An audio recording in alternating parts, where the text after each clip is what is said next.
He was granted power to give breath to the image of the beast, that the image of the beast should both speak and cause as many as would not worship the image of the beast to be killed. He causes all, both small and great, rich and poor, free and slave, to receive a mark on their right hand or on their foreheads, and that no one may buy or sell except one who has the mark or the name of the beast or the number of his name. Here is wisdom. Let him who has understanding calculate the number of the beast, for it is the number of a man. His number is 666.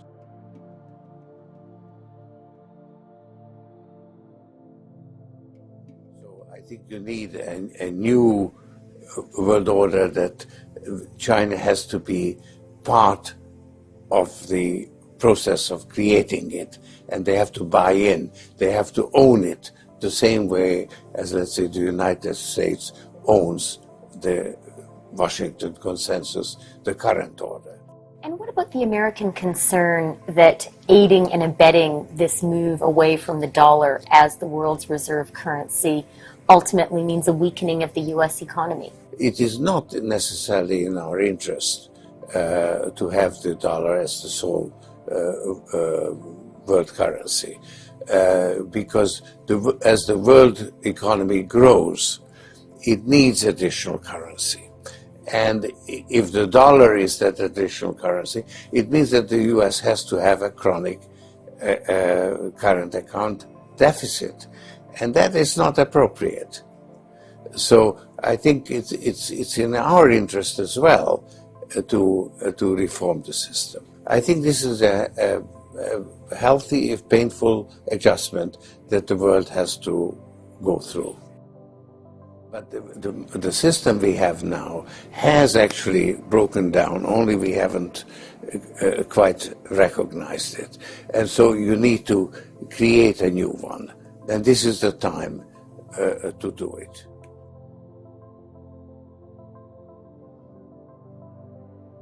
The world has to overcome not only the damage done to our economies and our societies by COVID-19, it also has to confront the repercussions of a dangerous clash between major global powers. History is truly at a turning point. We do not yet know the full extent and the systemic and structural changes which will happen. However, we do know that global energy systems, food systems, and supply chains will be deeply affected. In times of crisis, the role of governments is more important and more relevant than ever.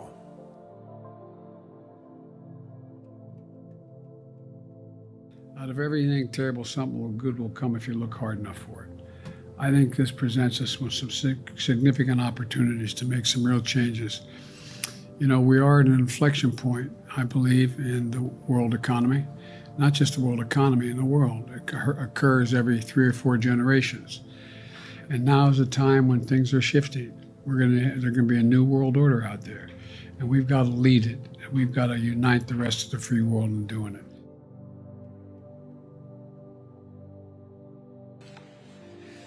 As we tackle this crisis, our efforts cannot be a series of independent initiatives running in parallel.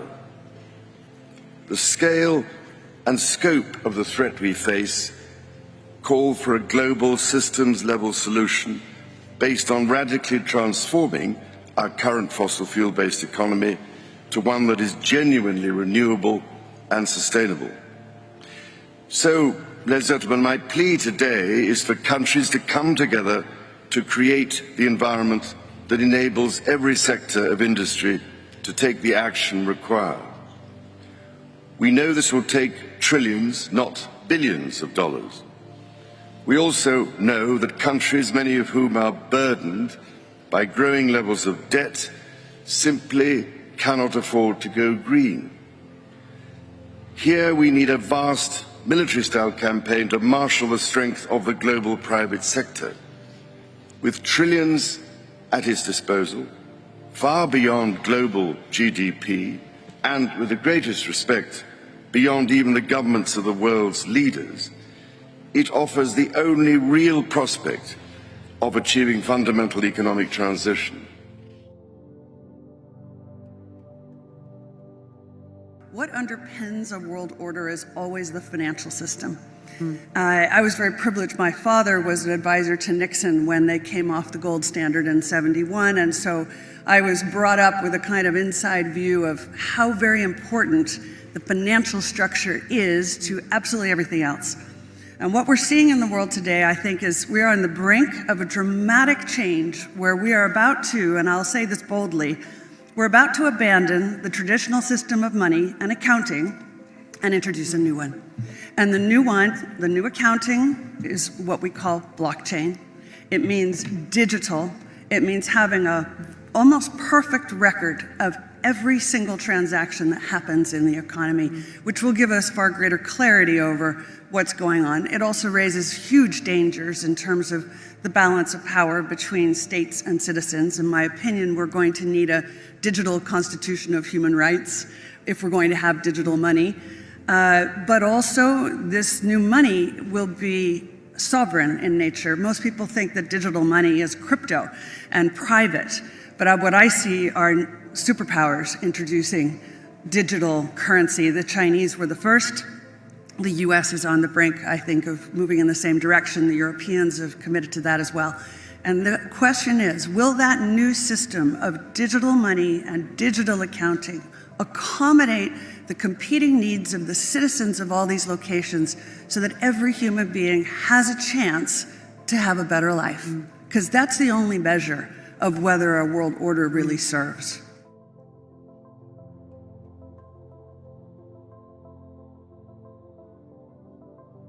Not being able to come into this studio and infect me, because even after they learned that you could still infect me, the vaccine passports were still in place.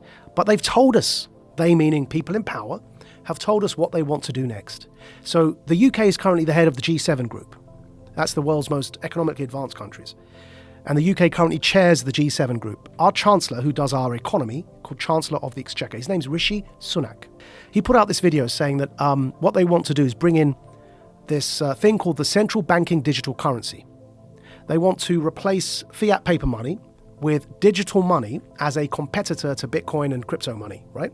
But instead of being decentralized currency, it will be controlled by a government. It's digital currency, but controlled centrally through the banks, Bank of England. So instead of having a bank account with whatever, HSBC or Bank of America, you'll have a bank account directly with, in the American context, with the Fed. In the UK, directly with the Bank of England. You have a personal bank account, and you're given digital money in that bank account. These are called central banking digital currencies.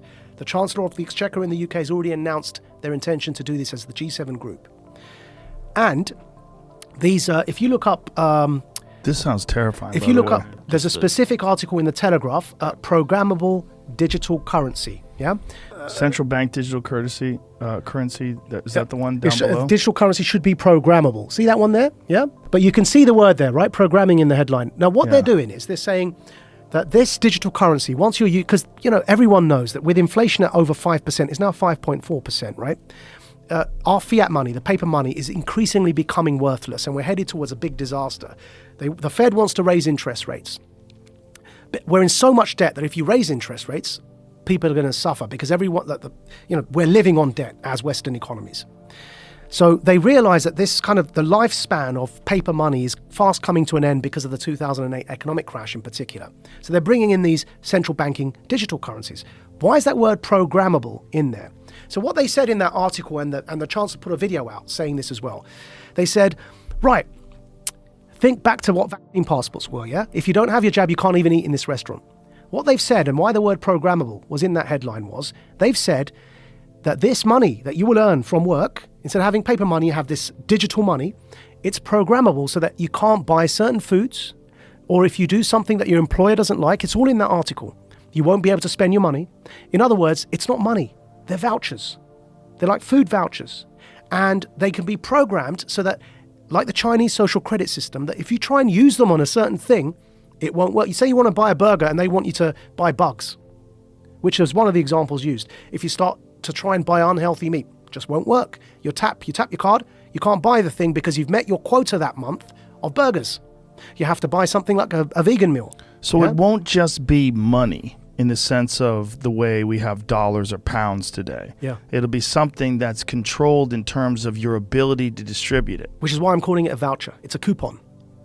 But even a coupon, if you have a coupon to buy bread, you can still buy the bread. Yeah. Like there's But no... you can't buy, see that coupon to buy bread, what you can't do is buy a burger with that coupon. It's for bread. Right. Yeah. Right. So you will have this central banking digital currency, and then what they're talking about in that article that we just pulled up is they'll say, right, and it explicitly uses the words, won't be used on something that the employer deems inappropriate or the state deems inappropriate. Oh, we got to see this. Yeah? See if we can find that, or I'm just digging through a different article about it too. It's talking about there's pilot programs going to be used in the Olympics coming up in China. Yep. They've already started it, and right now, do you feel like you're sounding the alarm? Yes. For people that don't understand what the fuck is going on.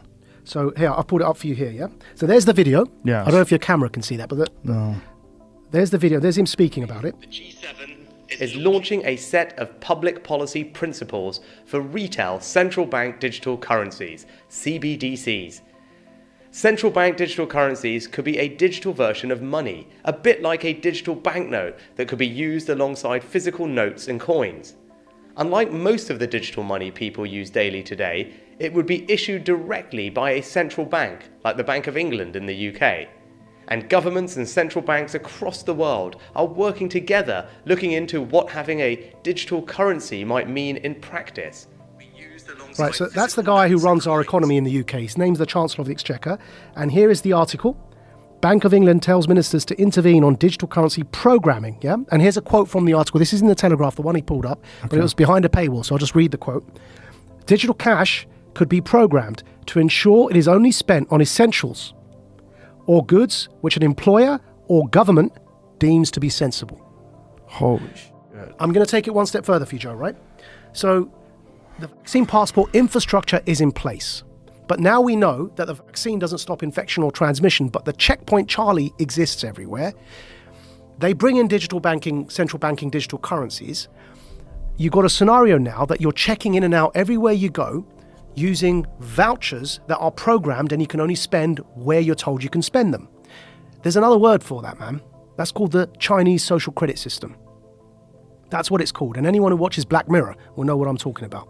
That's that TV show, right? Yeah. So what they are telling us, and when I say they, who's they? People in power. That's the head of our economy, the Chancellor of the Exchequer, second most powerful person other than the Prime Minister and maybe the Foreign Secretary in the UK, right?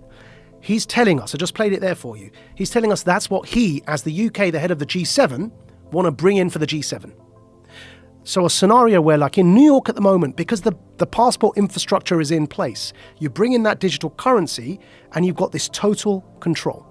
And if I'm speaking to you the way I'm speaking now, and my employer or government, you heard that in the quote directly, yeah, deems me as saying or doing something inappropriate, suddenly I can't actually pay to come here and speak to you anymore.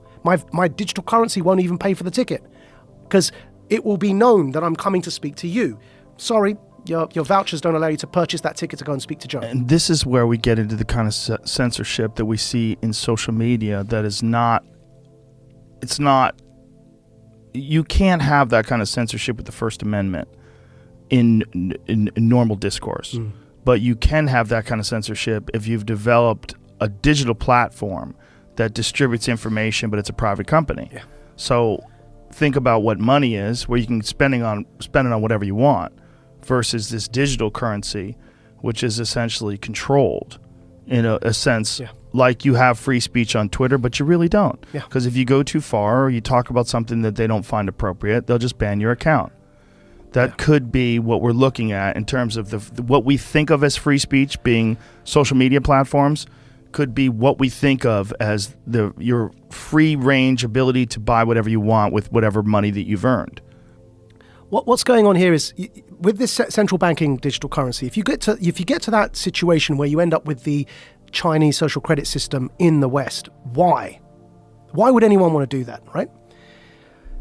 I believe we're in a moment of the Gutenberg press. Go back to when the printing press was invented. Technology disrupts power structures. It always has. Printing and its invention was a new technology. What happened when they invented the printing press? The power structures who up until that point were reading the Bible for you and were telling you that you've got to pay this priest X amount of favors and he'll forgive you your sins. And that became a bribery system, right? Which is what Martin Luther was so upset about when he pinned his thesis to the wall. The printing press disrupted that power dynamic because people could read the Bible for themselves. And they began realizing that the power structures were manipulating what was written to control people. Now, nobody in hindsight is going to argue that printing and its invention is a bad thing for humanity. But at the time, it led to war. It led to the 30 Years' War in Europe. What's today's Gutenberg press? The internet. Now, what's happening is that the invention of the internet, with the decentralization of information, and in particular here, the decentralization of currency in the form of cryptocurrencies, is disrupting those power hierarchies to have the infrastructure in place that you can have a checkpoint Charlie society, so that when the central banking digital currencies are in place, that infrastructure is already there because people were so scared they voluntarily allowed you to put that in place, so that you can maintain your grip on power, because what's coming around the corner is the decentralization of everything, of media, therefore of narrative, and of course remember, whoever defines the truth gets to define reality. Decentralization of narratives, decentralization of the economy through crypto. You no longer have the power to define the story and control the money supply. So the powers that be, who are losing that power, need to clamp down. They're clamping down on their own children, because we are people who are born of the West. So it's an internal civil war in a hybrid war context over truth and over information. Centralization versus decentralization, basically. It's no longer about left or right. It's about up versus down. It's about power versus those who don't have power.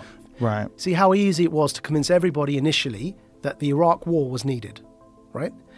Now, you've got a point today where they haven't been able to convince people of their measures that they wanted to bring in when COVID struck, because it was quicker to be able to unpick that narrative due to decentralization. Shows like this that weren't under the traditional yoke of traditional media were able to have certain conversations. Now, that means that it's harder to control the narrative. And so in a situation like that, when you're losing your grip and power, the only option you have left is to clamp down. There's going to be some short-term pain. And what do you mean by that? There'll be another emergency, whether it's war with Russia, which is already being played up, whatever it is, whether it's the crash of the economy because of the fiat and the inflation at 5.4%, at least in the UK, it's 5.4% here. I know it's out of control here as well. If the currency collapses, because we're living on printed money at the moment, it's called quantitative easing. We are literally printing ourselves money to try and pay for our debt. We're just printing more money. That's unsustainable. So we're in this situation where any other crisis could occur. If the food shortages everywhere and people end up rioting, it's a good reason to say, right, we need more power to control this. We need more emergency powers. We need stronger laws. And so you end up in a situation where crises can be manipulated to bring in stronger and stronger authority, when really what's going on is we're in this crossroads in history.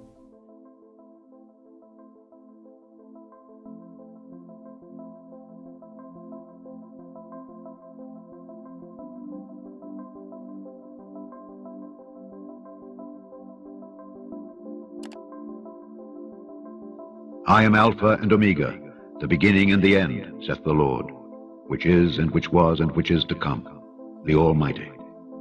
He which testifieth these things saith, Surely I come quickly. Amen. Even so, come, Lord Jesus.